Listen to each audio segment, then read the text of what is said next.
सवाल, दिन रात में टोटल फर्ज नमाजें कितनी हैं?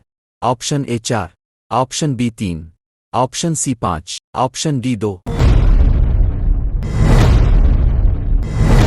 सही जवाब है option C 5।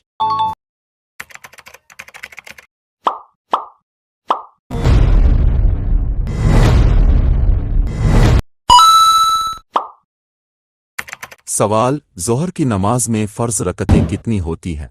Option A 2, option B 3, option C 4, option D 5।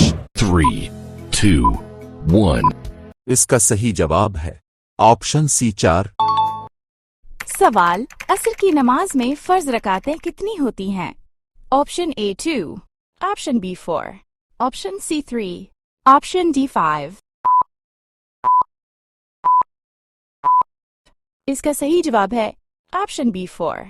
सवाल, ईशा की नमाज में फर्ज रकातें कितनी होती है?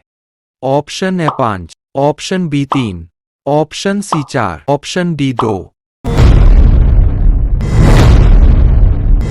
इसका सही जवाब है ऑप्शन सी 4। सवाल, मगरिब की नमाज में फर्ज रकातें कितनी होती है? Option A 5, option B 4, option C 3, option D 2।